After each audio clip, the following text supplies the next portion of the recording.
हम महालक्ष्मी मिश्रा सब मिथिलावासी के स्वागत करे छी और जतेक पबनैतिन छी मधुश्रावणी व्रत करे वाली सुने वाली उनका सबके बहुत बहुत शुभकामनाएं। और आइ हम 10म दिन के कथा सुनावे के लेल जा रहल छी।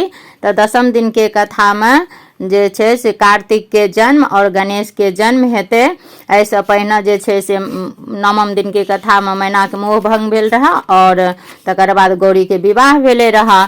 आ तो कथा जे छे से कथा सिर्फ अथी के नहीं छिए, कथा में हर कथा में न किछ रहस्य छुपल छे और ओहिमे बहुत सारा एहन जानकारी बा जे हमरा सबके नहीं पता छल। तो तै लैके कथा के जरूर सुनबाक चाही। जे कियो भी जिनका पास भी वीडियो जाए छे ओ कथा के जरूर सुनू।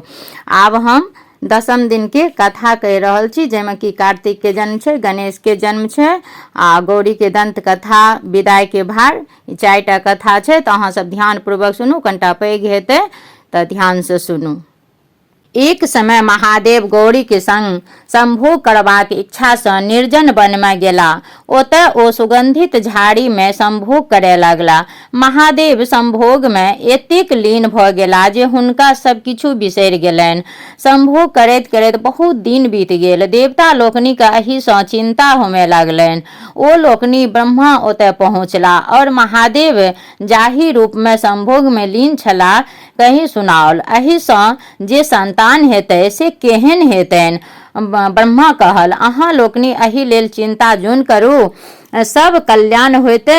मुदा एतबा अवश्य ध्यान राखत जाओ जे यदि गौरी के पेट से संतान है तो समस्त संसार का नाश कर देत। तै हेतु अहाँ लोकनि महादेव के संभोग से निवृत्त करेबाक उपाय करे जाओ। सब देवता वन में जाकर हल्ला करे लगला। हल्ला कैला से महादेवक ध्यान टूटल और संभोग से निवृत्त भेला। महादेव संभोग से उठला तो हुनकर अंश पृथ्वी पर खसि पड़लनि। गौरी के एहि सँ बड़ क्रोध भेलनि और ओ सब देवता के श्राप दऽ देलनि जे आइ से कोनो देवता के संभोग से बच्चा नहीं हेतनि। महादेवक अंश के पृथ्वी सहन नहीं कर सकला। ओ अंश अग्नि के फेंक देलनि। अग्नि सेहो भार के नहीं सह सकला तो ओ ओकरा सरपत वन में फेंक देलनि। सरपत पर जाके ओ अंश 6 मुँह वाला एकटा बच्चा भ गेलनि। ओही बाटे कीर्तिका सब जाइत छली। ओ सब कानैत बच्चा के उठेबाक लेल उठा अनलक और अपन अपन दूध पिया के ओही बच्चा के पोसलक। ओ सब बच्चा के पोसला के बाद बच्चा पैघ भेला पर सब तरह के शिक्षा देलकै। बच्चा के पोसनिहार कीर्तिका सब छली, तैं हेतु ओही बच्चा के नाम कार्तिके पड़ल। गणेश जी के जन्मक बाद जखन गौरी शंकर के पता लगलनि जे कार्तिके के जन्म भ गेल छै तो कार्तिके के बचा लेलकनि हँ। तो देवता लोकनि हुनका बजा कर और हुनकर अभिषेक कैल गेलनि और अपन सेनापति कार्तिके के बनाल गेलनि। कार्तिके तारकासुर के मारल और इंद्र के अपन राज्य वापस क देलनि। हुनका विवाह कार्तिके के विवाह साठी सँ भेलनि। आब गणेशक जन्म। देवता लोकनि द्वारा प्रथम संभोग में होबाक कारणे गौरी चिड़चिड़ा भ गेली। ओ सतत रुष्ट रहैत छली। कार्तिके के जन्म तावत भ गेल छलनि किंतु हुनका लोकनि के एकर खबर नहीं छलनि। महादेव गौरी के प्रसन्न करबाक लेल बहुत चेष्टा केलनि किंतु ओ प्रसन्न नहीं भेली। महादेव के एकरा लेल बड़ चिंता भेलनि। ओ एक दिन गौरी से पुछलनि जे अहाँ एना किया करे छी, अहाँ कोना प्रसन्न रहब से हमरा स्पष्ट कहू। ओ कहलनि, अहाँ अंतर्यामी छी, अहाँ सभक मनक बात बुझि जाइत छियै, तखन हमर मनक बात अहाँ नहीं बुझै छी से हमरा कोना विश्वास हैत। मूर्ख पति के स्त्री सब बात कहै छै, किंतु हे स्वामी अहाँ तऽ अंतर्यामी छी, हम अहाँ के कहब तखन अहाँ बुझबै। यदि अपने हमरा पूछल अछि तो हम अपने के आज्ञा के कोना ध्यान नहीं मानब। सुनू, स्त्री गणक लेल संसार में सबसे पैघ सुख नीक पुरुषक संग संभोग करब थिक। ओही संभोग में यदि कोनो प्रकारक बाधा होइ छै तो एहिसँ बढ़ि कऽ स्त्री जातिक लेल कोनो दुख नहीं होइत छैक। एही दुख सँ स्त्री दिन दिन खिन्न भ झकी स्वभाव के भ जाइत छै। आब अपने सोचू जे हमरा केहन भारी दुख अछि। एक तऽ संभोग में विघ्न, दोसर अपने के अंश पृथ्वी पर खसि पड़ल, और सबसँ पैघ दुख तऽ ई जे एखन तक निसंतान छी, जकर पति स्वयं त्रिलोकीनाथ, तकरा बेटा नहि, जाहि स्त्री के बेटा नहि तकर जीवन व्यर्थ थिक। तपस्या, योग, दान इत्यादि नीक कर्म आन जन्म में काज दैत छैक, मुदा नीक बेटा एहि लोक में परलोक में सबठाम सुख दैत छैक। हे प्राणनाथ, अहाँ सर्वोपरि सर्वज्ञ छी। हम आब कोन उपाय करूं, कृपया अपने हमरा कहू। पार्वतीक बात सुनि महादेव कहलनि, हे प्रिय, निराश नहि होवे, सब बातक उपाय छैक। माघ सुदी त्रयोदशी सँ सुपच्य नामक विष्णुक व्रत आरंभ होइत छनि और आ से भरि साल चलैत रहै छै।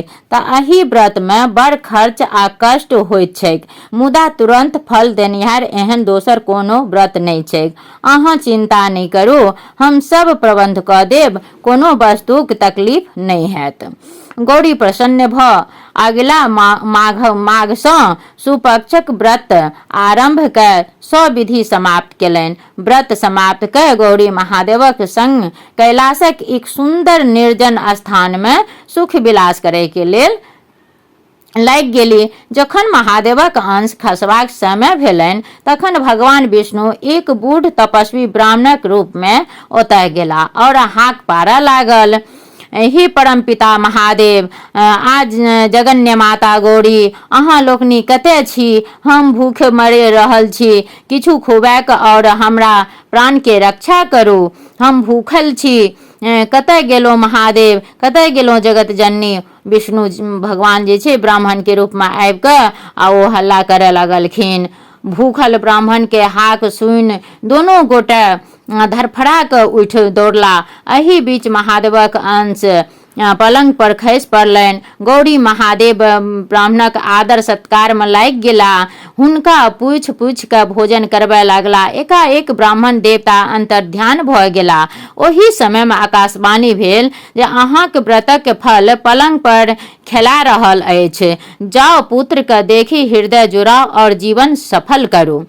आकाशवाणी सुनि गौरी दौड़ली, देखै छै जे एक सुंदर बच्चा पलंग पर खेला रहल अछि और अपन अंगूठा चुभि रहल अछि। दोनों अंगूठा के असीम आनंद, दोनों गोटा के असीम आनंद भेलनि। कैलाश नगर महा उत्सव मनाओल गेल। देवता लोकनि आ बच्चा के आशीर्वाद दैत छल। हिमालय सेहो सपरिवार एला। बच्चा के नाम गणेश राखल गेल। एहि उत्सव में शनिदेव सेहो आयल छलाह। गौरी के आग्रह केला पर ओ बच्चा के ओछे पे देखल। अगले गणेशक गर्दन कटि गेल। भगवान विष्णु तुरंत एक विशिष्ट हाथी गर्दन काटि गणेशक धड़ में जोड़ देल और अमृत छीट हुनका जियाल गेल। ओहि दिन सँ गणेशक मुँह हाथीक मुँह सन छनि। एहि उत्सव में गौरी और महादेव के देवता लोकनि के पता लागलनि जे हुनक प्रथम संभोगक फलस्वरूप कार्तिकेय जन्म भऽ गेल छलनि। ओ कृतिका लोकनि के संरक्षण में छथि। तऽ गणेशक विवाह दक्ष प्रजापतिक बेटी पुष्टि सँ भेलनि। अब गौरी के एकटा दंत कथा। हिमालय के चारिम बेटी बड़ गौरी भेलथिन, तें हुनकर नाम गौरी पड़लनि। गौरी जखन विवाह योग्य भेलथिन तऽ मनायन हिमालय के कहलथिन जे अपने बैसल छी, कन्यादानक कोनो व्यवस्था नहि करै छी। कोनो बुढ़वा आबैत अछि आ बेटी के लऽ जाइत अछि, ई नीक बात नहि थिक। कोनो व्यक्ति के पठा कऽ नीक वर ताकू। जाहि तरह नीक लोक सब कन्यादान करैत अछि, एहि बेर हम तहिना कन्यादान करब। हिमालय सोचय लगला जे एहन के लोक छथि जे सब ठाम जाइत छथि, सभक गुण दोष के जानैत छथि। एकाएक हुनका नारद मुनि स्मरण भेलनि। ओ नारद मुनि के बड़ तकबाक भार दऽ देलनि और विवाहक ओरियानो करे लगला। नारद मुनि पुनः ओहि बुढ़वा महादेव के वर ताकल। खूब साज बड़ बरियाती आयल।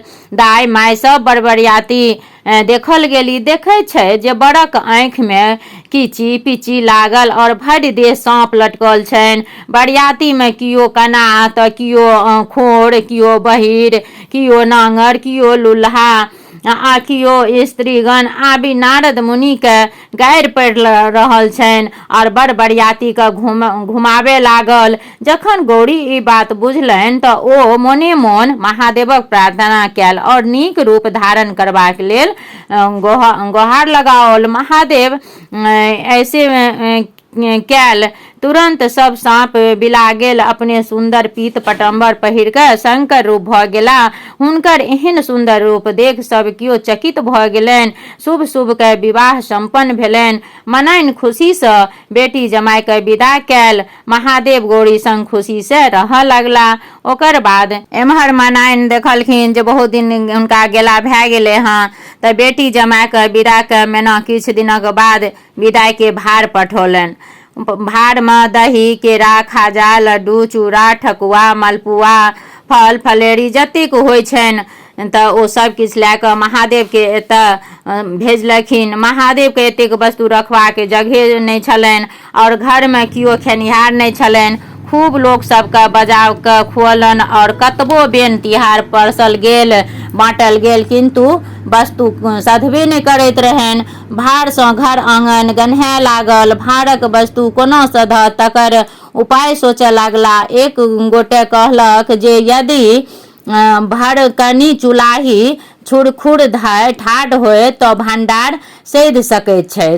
तऽ खोज पुछार कऽ कऽ एकटा भड़कनी चुलाही ताकल गेल, ओकरा धुरछुर सटा कऽ ठाढ़ कऽ देल गेलनि, तखन ओ भारक वस्तु सब सधल।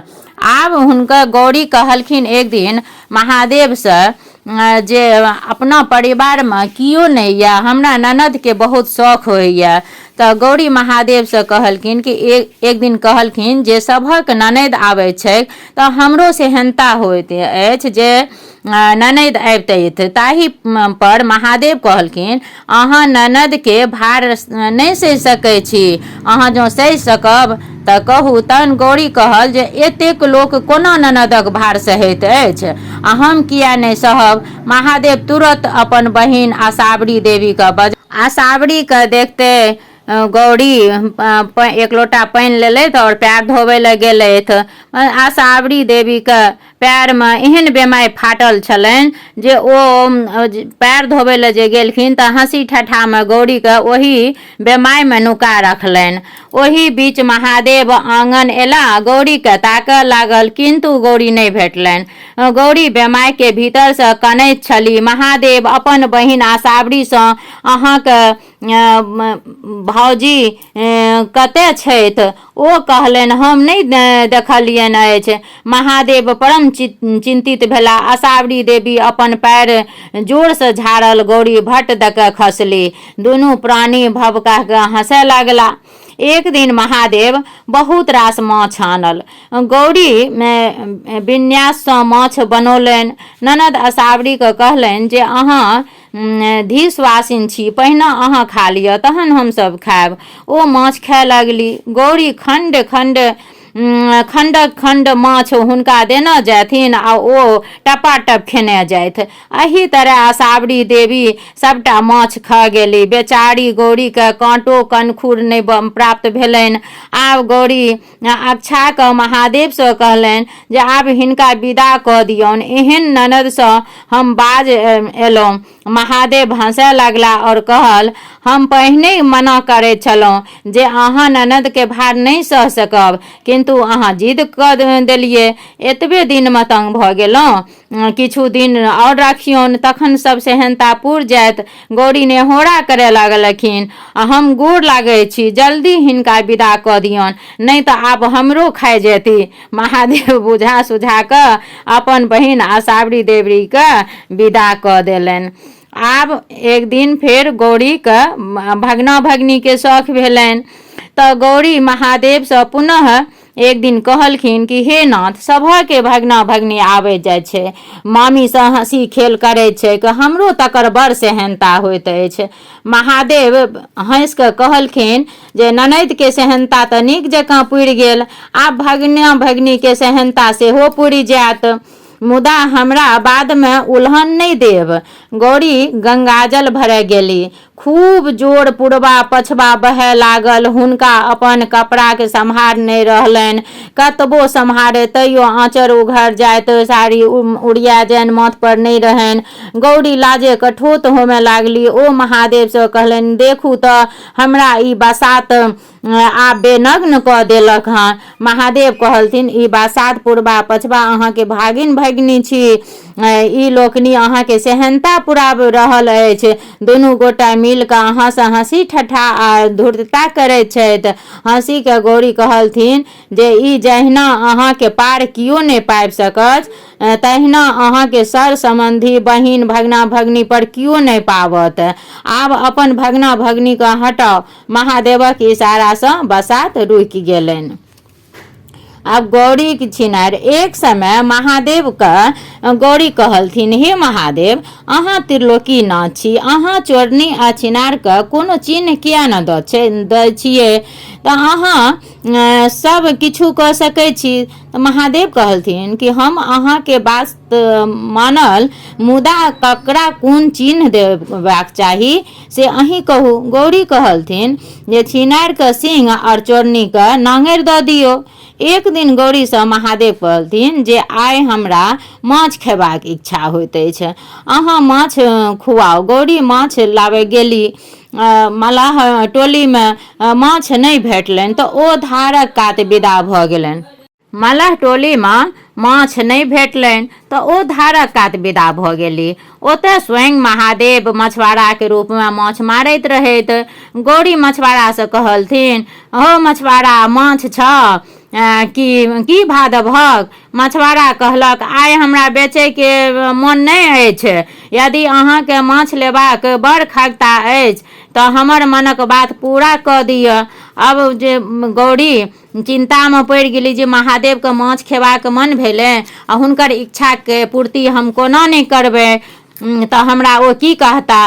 तो ओ सोचे लागलखिन आ हुनका इच्छा पुरेबाक प्रयास करे लागलखिन। एही बीच गौरी के माथ पर सिंह उगि गेलनि। ओकरा कतबो झाँपैत ओ बढ़ले जानि। महादेव हंसैत बजला, आइ तो अहाँ देखार भऽ गेलहुँ। गौरी लजा गेली। ओ कहलनि, हे महादेव, अहाँ के पार के पाबि सकैत अछि जे नहीं हमरा से अहाँ कराबी। फिर चोरनी कहलखिन रह बनबै लए, चोरनी के कहने रहे नांगेर दै लए। तो एक दिन महादेव हड़बड़ायल एला और गौरी से कहलनि जे हमरा जल्दी से भोजन कराओ, बहुत आवश्यक के कार्य अछि। ओही समय में गौरी के दीर्घ शंका लागि गेलनि। कतबो रोकलनि किंतु नहीं रुकलनि। ओ तो रोकै वाला चीजे न होइ छनि जे रुकतै। तो ओ शीघ्र ओही शंका से निवृत्त भऽ ढाकी से झाँपि देलनि। महादेव झाँपल वस्तु के देख कऽ गौरी से पूछल जे चोरा के ई की रखने छी।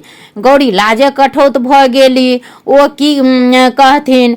ओ कहलखिन जे किछो नहीं। तैयो महादेव बार बार पूछथिन, नहीं ओहि ढाकी तर में किछु तऽ अहाँ नुका कऽ राखने छी।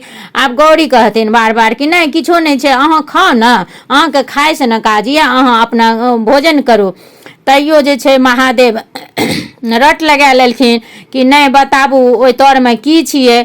गौरी के एहि बीच बड़ पैघ नांगेर लटकि गेलनि। ओ परेशान भऽ गेली। अंत में ओ महादेव के कतेक उचिति विनती केलनि। तब महादेव, आब अपन भावट समेटू, हम जे किछु अहाँके कहै छी से हमरे पर अहाँ बजारि दै छी।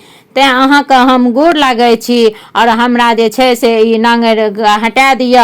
अहाँके जे करबाक मन हुआ अहाँ से करू। तो आइ के ई लंबा कथा रहे, तो अहाँ सब ध्यान से सुनू, सब गोटा गोर लागू आ बिसर के नाग नागिन के पूजा करू, गौरी पूजू। और फिर मिले छी 10-11 दिन के कथा लैके नेक्स्ट वीडियो में।